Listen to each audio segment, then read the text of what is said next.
Exactly 18 seconds. That's all the time this Navy helicopter crew had to save themselves and a billion-dollar warship from destruction. At 09:17 local time, a lone MH-60 Romeo cuts through the hazy morning air 24 nautical miles southwest of Al Hodeida, Yemen. The helicopter's rotors thump steadily as it maintains its station while on a routine patrol. The crew is alert, but relaxed. They've flown through this area dozens of times before, and this morning seems like any other. The pilot banks slightly to maintain station, squinting against the glare reflecting off the sea's surface. The haze is thick today, with visibility dropping below 3 miles at times, making everything beyond that distance really hard to see. 15 minutes into their patrol, the radar chirps with an unexpected contact. The crew immediately tenses. "New contact bearing 045, the tactical operator calls out, fingers flying over the controls as he tries to classify it. Small cross-section, altitude 2,200 feet, speed. He pauses, rechecking the data. Too slow for a fighter, but way smaller than a helicopter. The crew swings their FLIR toward the contact, searching for a thermal signature. The system struggles to lock on. The drone's heat signature barely registers against the warm morning air. Each crewman leans forward, eyes straining at their displays. The pilot adjusts altitude slightly for a better angle. And suddenly, there it is. A faint heat bloom materializes just above the horizon. "Vampire! Vampire! Vampire!" The pilot's call crackles through the radio as he initiates evasive maneuvers, swinging the helicopter into a position between the incoming threat and USS Gravely. The door gunner readies his weapon as the tactical operator continues to track the contact. The thermal signature flickers in and out, visible for a second, then gone the next. The FLIR struggles to maintain lock in these conditions. If they're going to stop this, they'll need more than just a heat signature, they need a positive ID. The ANAAS-44 forward-looking infrared system is the primary thermal imaging suite integrated onto US Navy MH-60 Romeo Seahawks for surface and aerial surveillance. If you look at the nose of the Romeo, you'll see the distinctive ball turret housing the system, which rotates independently to track targets even during aggressive, evasive maneuvers.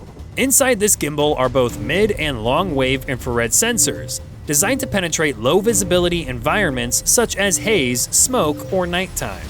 When integrated with a radar, the system features automated slew-to-queue capability, allowing acquisition of small, fast-moving threats. With its ability to detect differences in thermal signatures by as little as 0.08 degrees Celsius out to 14 nautical miles, the FLIR is perfect for picking up contacts like this probable drone.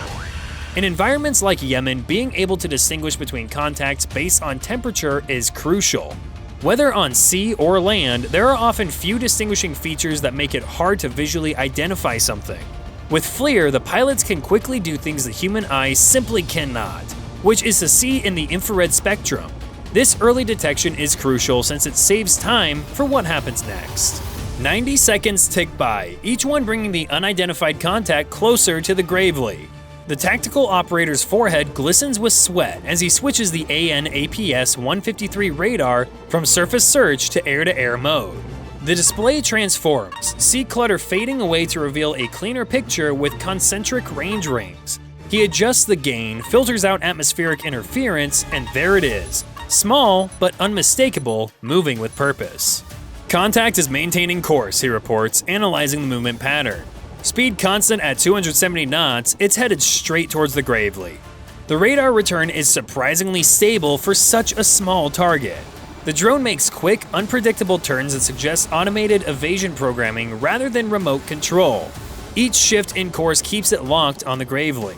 The tactical data builds a profile that matches previous Houthi attack drones. The cockpit falls silent as the crew considers the implications. The rules of engagement demand absolute certainty. Multiple verification sources are needed before firing. They have to be absolutely sure this is hostile before engaging. But hesitation means putting 300 sailors on the Gravely at risk. The helicopter's fuel gauge slowly ticks downward. They have time, but not unlimited time. The pilot adjusts their position, reducing altitude to get a better angle for their combined sensors. The FLIR and radar now work in concert to build a comprehensive picture. The target shows no IFF response across any interrogation mode. No civilian transponder, no identification signals of any kind. the range decreases to 3 nautical miles, and suddenly the crew can see it with their own eyes. Swept wings, a bulbous nose section, the unmistakable profile of a Samad 3 drone. The same model documented in multiple previous attacks. No doubt remains. The AN/APS-153V is the multi-mode radar that gives the Romeo its real punch in surface and air search missions. If you look at the belly of the helicopter, you'll see the distinctive radome housing the system, giving the aircraft its unique profile. In the cockpit, the radar returns appear on the tactical display with contact vectors and classification markers that help the crew make quick threat assessments. The radar uses X-band frequencies that excel at detecting small targets, even those with radar cross-sections as little as 0.1 square meters, about the size of a bird. What makes this system particularly effective is its low probability of intercept mode, which minimizes the helicopter's own emissions while still maintaining track of targets like this Houthi drone. This capability is exactly what the crew needed when FLIR alone couldn't provide enough confidence for weapons release in today's engagement. When you're dealing with a small drone in hazy conditions over water, having a solid radar lock makes all the difference. The Romeo's radar can pick out these tiny contacts even when they're trying to hide among the sea clutter and background noise.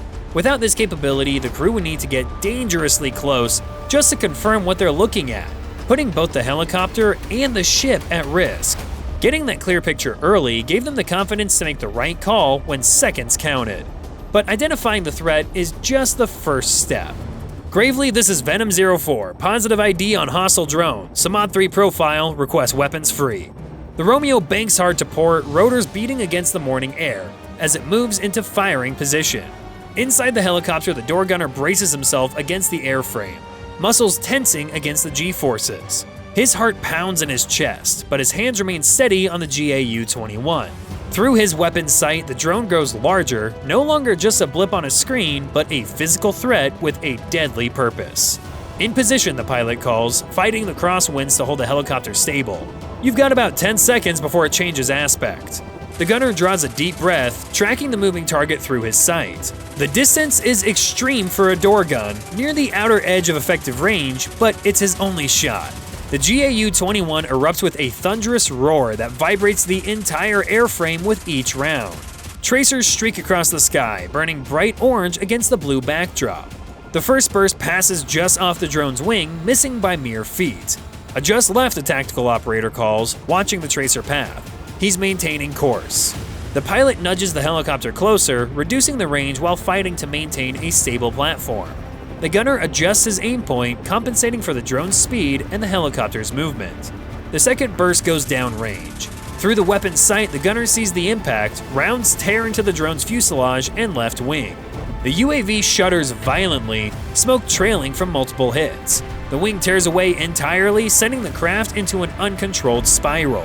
Not taking chances, the gunner squeezes off a third burst that rips through what remains of the airframe. Target destroyed, the pilot reports, voice steady despite the adrenaline coursing through his system. On the tactical display, more contacts appear at edge of radar range. Faint, but concerning. The gunner checks his ammunition. They have enough for more engagements, but they won't have enough if this is the first of a swarm. If it is, every round will need to count.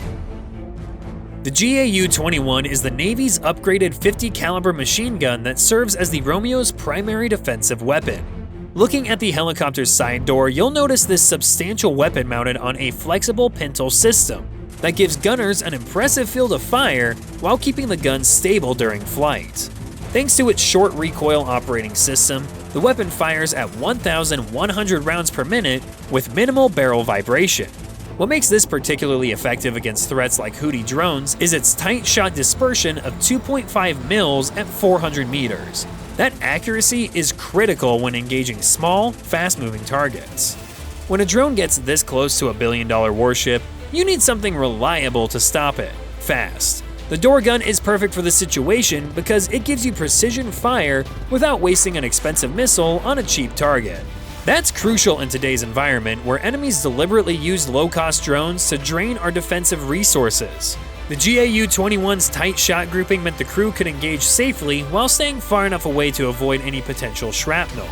Meanwhile, the helicopter returns to its stations, and the crew begins scanning physically and electronically for additional threats.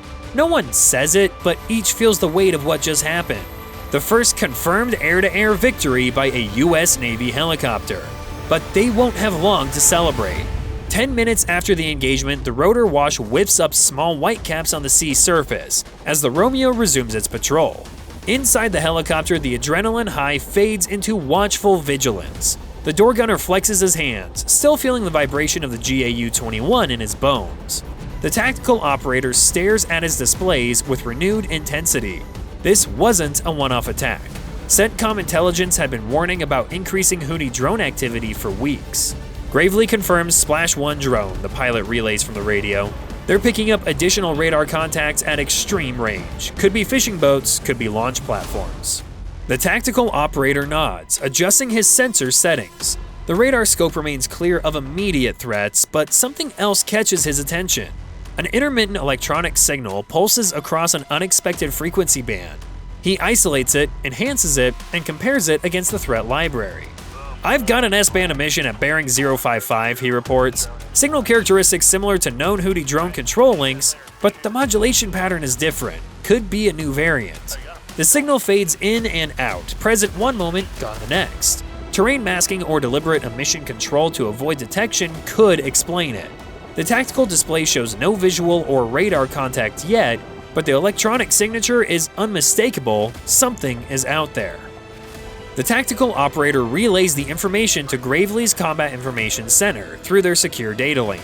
With a potential drone swarm on the way, they need to be smarter about how they handle what comes next. The cost-exchange ratio is already working against them, one helicopter with limited ammunition versus potentially multiple drones. The pilot changes course, positioning the helicopter to optimize electronic surveillance coverage. The passive sensors gather data, building a picture of the electromagnetic battlefield extending well beyond visual range. The signal strength increases gradually over the next few minutes. Either the emitter is increasing power, or, more likely, another drone is approaching their sector. How they can tell is by using this device. The AN/ALQ-210 ESM suite is the Romeo's electronic eyes and ears, giving the crews the ability to detect threats before they become visible on radar. You'll see the rectangular fairing that houses this system, with its various antenna arrays positioned to catch emissions from all directions. Inside the cabin, the tactical operator works with a specialized display showing bearing indicators and signal strength of anything emitting in the battle space. Operating as a passive receiver, the system can detect and classify electromagnetic signals across a massive frequency range of 0.5 to 40 GHz. Its direction finding is accurate to within 1.5 degrees of azimuth, letting crews pinpoint the enemy with remarkable precision even while moving at more than 140 knots. This passive capability is exactly what the crew needs right now, detecting the next wave of threats without broadcasting their own position to potential hostiles in the area. In today's electronic battlefield, sometimes what you don't transmit is more important than what you do. By passively listening instead of actively broadcasting, the Romeo's ESM suite gives the crew a critical early warning without revealing their position. This buys valuable minutes of reaction time that radar alone can't provide.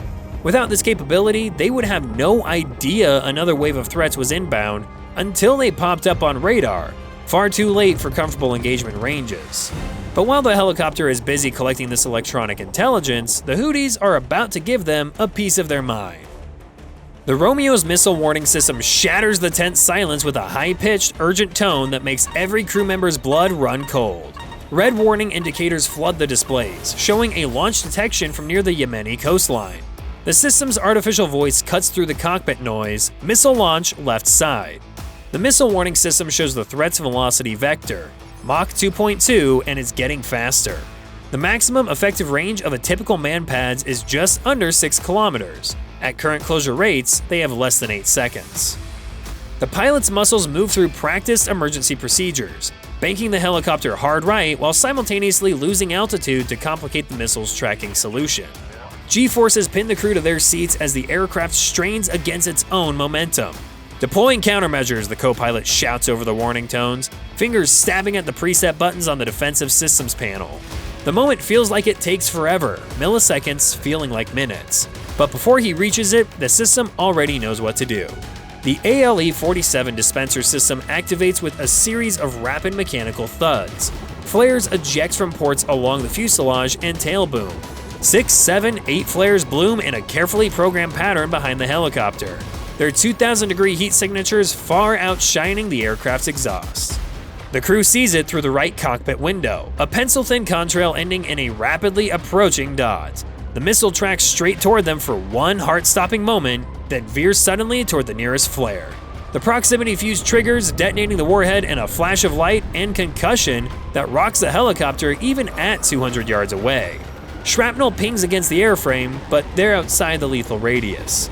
Missile defeated, the tactical operator confirms. Still scanning for additional launches. No damage, system shows one launch only.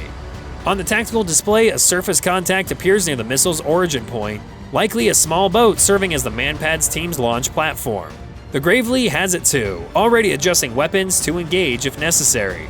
The pilot increased their standoff distance, maintaining visual contact with the suspected launch platform while positioning outside effective Manpad's range. Thankfully, the system did its job.